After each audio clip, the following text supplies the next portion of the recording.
ऐसी यमुना मैया के चरणों में, धाम के चरणों में, संतों के चरणों में हमारे कन्हैया भैया आप सबकी सेवा करते हैं। कन्हैया पांडे जी को भी अपना आशीर्वाद दीजिए और इनके कार्य को सराहिए, क्योंकि ये सारा कार्य अच्छा ही करते हैं। आध्यात्म मीडिया के सभी दर्शकों को जय श्रीमन नारायण, जय श्री कृष्णा। भगवान आप सबको सुखी और स्वस्थ रखें। आप सबको राधे राधे।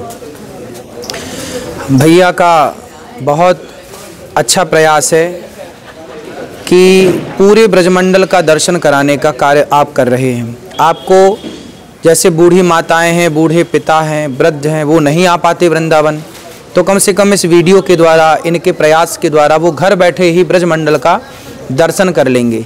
कहते हैं दर्शन भी हम जरूरी नहीं है कि तन से पहुँचें, मन से भी पहुँच जाएं। और मन से कैसे? जब हम वीडियो देखते हैं तो हमारा मन भगवान से, बिहारी जी से कनेक्ट हो जाता है।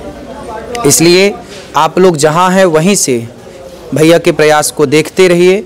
और ये वृंदावन के तमाम संतों के आश्रमों में जा कर के, पुराने सप्त देवालयों में जा कर के, और भी जो भगवान की दिव्य लीलाएं हैं, जो वृंदावन में बहुत सारे कुंड हैं, जिन कुंडों के बारे में शायद लोग नहीं जानते। लोग आते हैं पर कुंडों की महिमा नहीं जानते।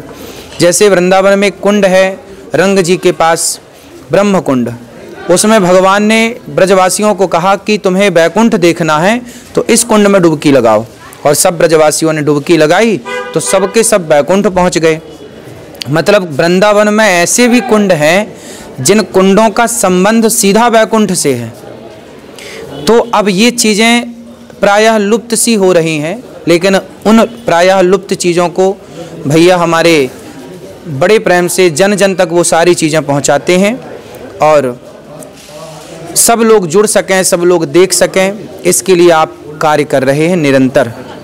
साथ ही वृंदावन में गौशालाएं हैं, उन गौशालाओं में जा जा करके ये गौ माता के साथ आपको कनेक्ट करते हैं। किस तरह से सेवाएं चल रही हैं, कितने गुरुकुल वृंदावन में चल रहे हैं, गुरुकुलों में जा जा करके किस तरह की गुरुकुलों में सेवाएं चल रही हैं, वृंदावन में कौन से संत, कौन से भक्त किस तरह की सेवा करते हैं। मतलब ज़मीन से जुड़ी हुई बातों को जन जन तक पहुंचाने का काम इस चैनल का है। इसलिए आप इस चैनल को अपना आशीर्वाद और प्यार तो देते ही रहिए, साथ ही औरों तक भी ये जानकारियाँ पहुंचाते रहिए। साथ ही वृंदावन तो देखिए भगवान की भूमि है, यहाँ की माटी खाने तो भगवान बैकुंठ से आते हैं और कृष्ण बन करके ब्रह्मांड घाट में बैठकर भगवान श्री कृष्ण मैया यशोदा के सामने मिट्टी खाते हैं। मैया बोलती है कि खाए हो तो मुंह खोल के दिखाओ। तब भगवान मना करते हैं, ना हम भक्षितवान अम्ब, हे माँ मैंने मिट्टी नहीं खाई, जबकि भगवान ने मिट्टी खाई थी। पूछा गया कि क्यों मिट्टी खाई, जब खाई थी तो ये क्यों नहीं कहा कि खाई है, क्यों मना कर दिया कि ना हम भक्षितवान अम्ब, मैंने मिट्टी नहीं खाई। तब भगवान ने कहा मैंने थोड़ी मिट्टी खाई है, मेरे भीतर जो करोड़ों करोड़ों ब्रह्मांड हैं और ब्रह्मांड के अनेक जो ब्रह्मा हैं और शिव हैं और अनेक देवता हैं, उन्होंने डिमांड की कि प्रभु अपने चरणों की रज तो दीजिए। तो मैंने इस मुख के माध्यम से उन तक अपनी प्रसादी पहुंचाई है मैया, मैंने थोड़ी खाई है। तो भगवान के ना रोम रोम में अनेक ऐसी पृथ्वियाँ और ऐसे ब्रह्मांड, ब्रह्मांड निकाया निर्मित माया रोम रोम प्रतिवेद कहें, अनेक अनेक ब्रह्मांड लटक रहे हैं। वो सर्वेश्वर भगवान श्री कृष्ण इस धरा पर आते हैं और इस मिट्टी को खाते हैं। जिस मिट्टी को खाने भगवान बैकुंठ से आए, आप भी कम से कम उस मिट्टी का दर्शन करने आइए। और नहीं दर्शन कर सकते तो भैया के प्रयास के द्वारा घर बैठे वीडियो के द्वारा तमाम सेवाओं का दर्शन कर लीजिए। अरे रोक दो 2 मिनट के लिए इसको। जी हमारा जी अब हमारे कन्हैया पांडे भैया हैं जो ये चैनल चलाते हैं और जो ये सेवाओं का दर्शन कराते हैं। तो इनका नाम भी कन्हैया है और धाम भी किसका है, कन्हैया का। तो कन्हैया पांडे जी के द्वारा कन्हैया की लीलाएं जन जन तक पहुंच रही हैं, ये बहुत अच्छी बात है। वृंदावन अपने आप में सब कुछ है, पूरे भारत नहीं पूरे विश्व में। देखो धाम बहुत हैं, तीर्थ बहुत हैं।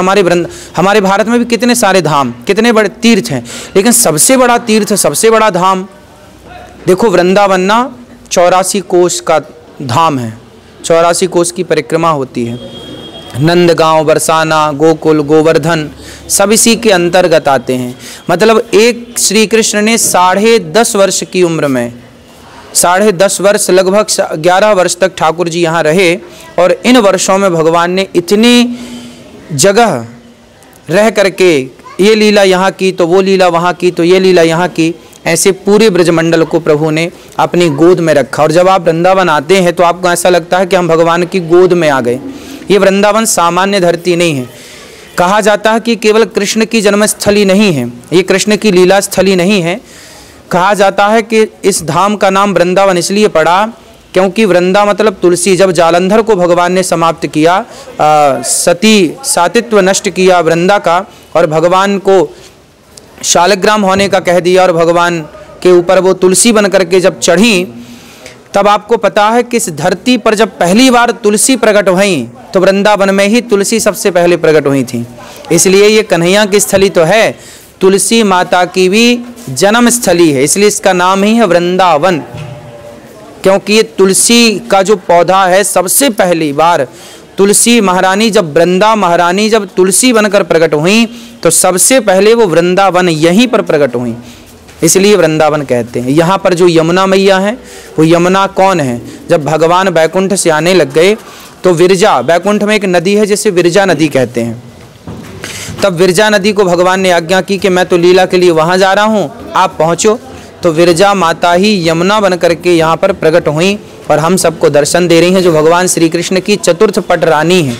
ऐसी यमुना मैया के चरणों में, धाम के चरणों में, संतों के चरणों में हमारे कन्हैया भैया आप सबकी सेवा करते हैं। कन्हैया पांडे जी को भी अपना आशीर्वाद दीजिए और इनके कार्य को सराहिए, क्योंकि ये सारा कार्य अच्छा ही करते हैं, जन जन तक वृंदावन को पहुंचा रहे हैं। ये बहुत बड़ी सेवा है। इनके द्वारा जो नहीं आ पाते वो भी ठाकुर जी से जुड़ जाते हैं धाम से। इसके लिए भगवान इन्हें सुखी स्वस्थ रखें, यही भगवान से मंगल कामना।